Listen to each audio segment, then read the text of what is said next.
Good morning. Welcome in. We are coming straight at you with a double box on this Thursday morning. I am Marsh, joined by Rick Blaze, fresh out of bed. Blaze, good morning, Rick. How you doing? You see it. Look at that. Yep, right out of bed. Can barely even put together a coherent sentence. So let's get right into it. A bunch of basketball last night, and it kicked off with the Boston Celtics doing what, frankly, everyone assumed the Boston Celtics were going to do, which was dismiss the Cleveland Cavaliers to advance to their third straight Eastern Conference Finals. Rick, we knew this was coming. This was a formality, even with that game 2 win by Cleveland, and now a third straight Eastern Conference Final for Boston. Is either of the two teams that they could face, New York or Indy, either of them going to be a challenge for them, or is there a better challenge perhaps for either of them? No, they're going to be a good challenge. They had to sweat a little bit on this Cleveland team that was without their number one star for most of the series, and I didn't like the way Boston won this. I'm not going to say here and say, "Oh, we knew." Yeah, we did know, but they had to sweat a little bit against this undermanned Cleveland team. So to answer your question, is any one of those teams can give them a problem on the next round? Absolutely, because Boston loves to play down to the competition, and I'm not as high on the Celtics as most people are these days.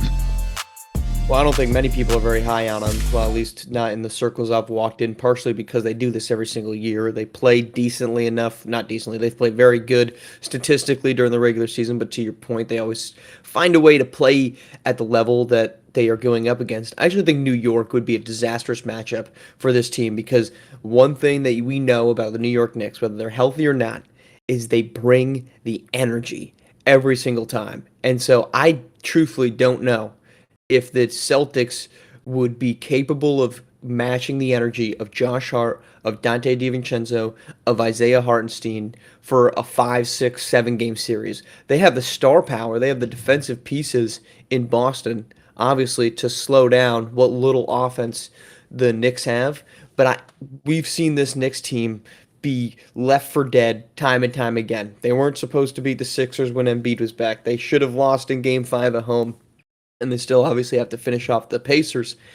But this is a team in New York. If they were to get that matchup, I would be very concerned just because how many backdoor cuts have we seen the Knicks make over these first 12 games that they've played in? Josh Hart, Isaiah Hartenstein attacking the glass, Precious Achiuwa being a pest. I think that would be a disastrous matchup for the Boston Celtics in the conference finals. I believe so too, not for the same reasons you do. I believe so just simply because I think the Knicks are like kind of like one on a magical playoff run. You know how some teams, it's like they kind of find lightning in the bottle and everything is kind of working just right for them. The Knicks kind of have that kind of mojo going for me. So I would say that coupled with the fact that, as I alluded, the Celtics does like to play down to competition. You put those two recipes together, and you can have a disaster if you're a Celtics fan. Yes, and his disaster would be a 26-year-old and a 27-ish-year-old Jalen Hmm. Brown not advancing to the SWBA finals. Making $50 Three million straight. a year. I mean, you'd wonder. Let's not write the obituary before the heart is even closing in on the flatlining. So, but still, nonetheless, the Celtics have advanced. The Cavs now enter a very interesting offseason with Donovan Mitchell with 1 year left on his deal. So that was going to be the storyline, no matter how this series ended for the Cavaliers. It was just a matter of when. And typical athletic fashion, if you follow them, within minutes of the game ending, they already had the offseason look ahead, just like they did with the Phoenix Suns as soon as their season came to a crash landing against Minnesota. Let's go to the other side, where the Dallas Mavericks have now taken a 3-2 series lead over the top-seeded Oklahoma City Thunder in Game 5 last night in Oklahoma City. A dominant game from Luka Doncic, who continues to labor his way through knee, ankle, chin, neck, back, elbow, pinky finger injuries to carry in a massive 30-point night for him. This feels like, for Oklahoma City, this just feels like you're wanting more. And Rick, if I may, you look at every team in the Western Conference: Dallas, Kyrie and Luka; Denver, you've got Nikola Jokic, Jamal Murray; And then Minnesota and Oklahoma City. Minnesota, you've got only Anthony Edwards.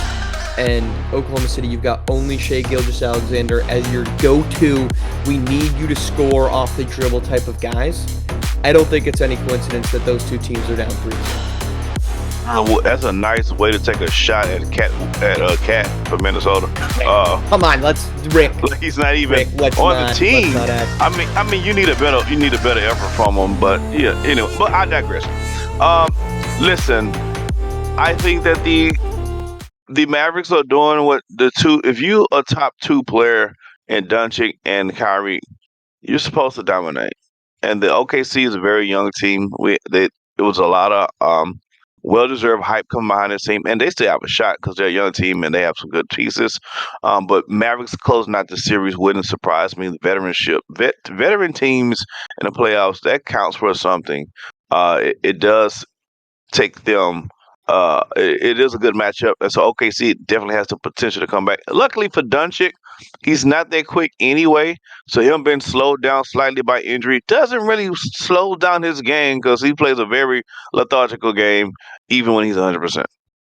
He will be playing the same pace when he's 38, 39, 45.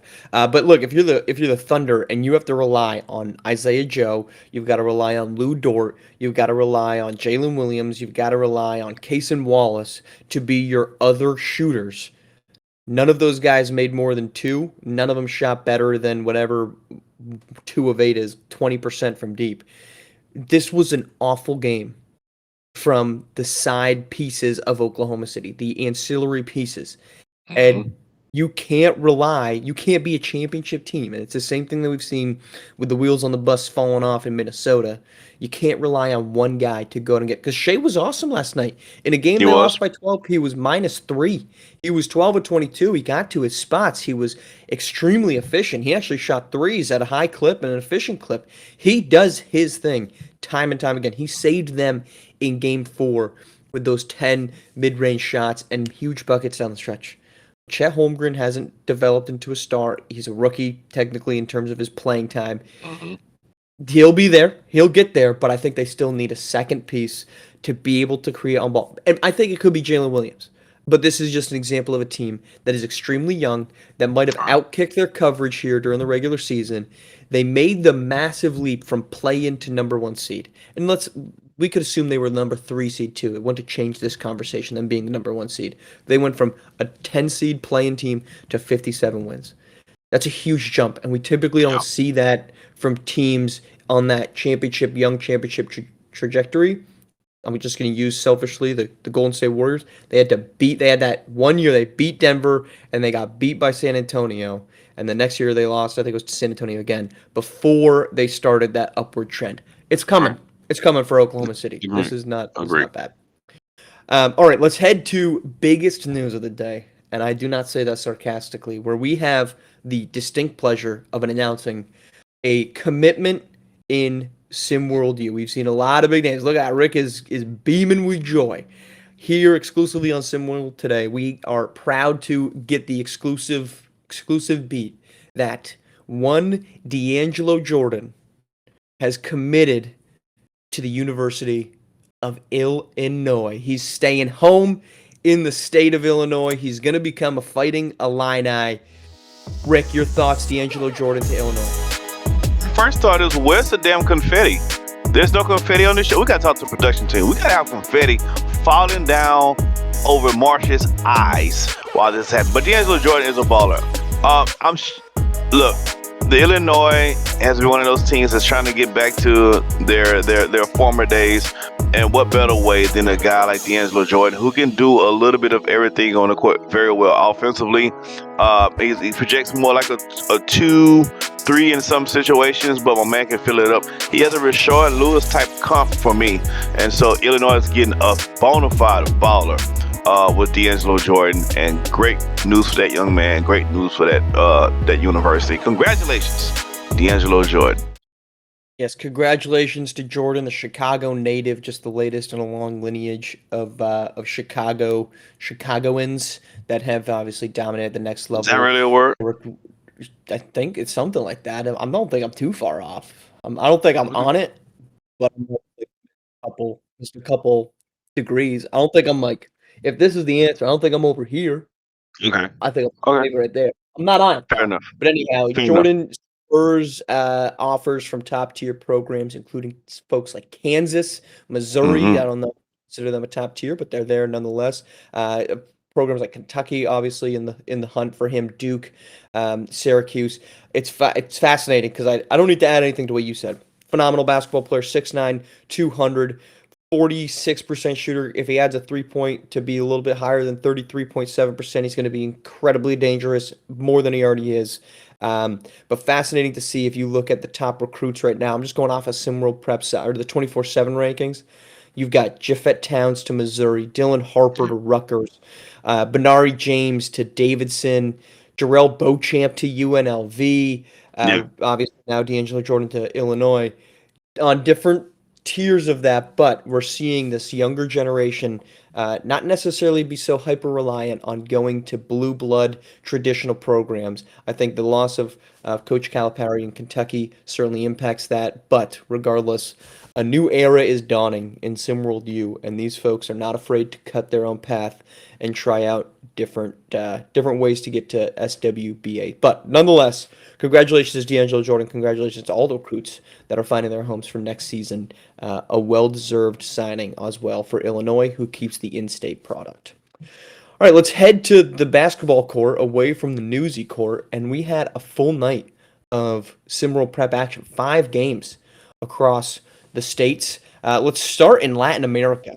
down south, where Red Jointer, hello, sir, 26, 5 and 9, 12 of 20 shooting, and Latin America picks up a 75-66 win. They are 8-2 in their last 10 games.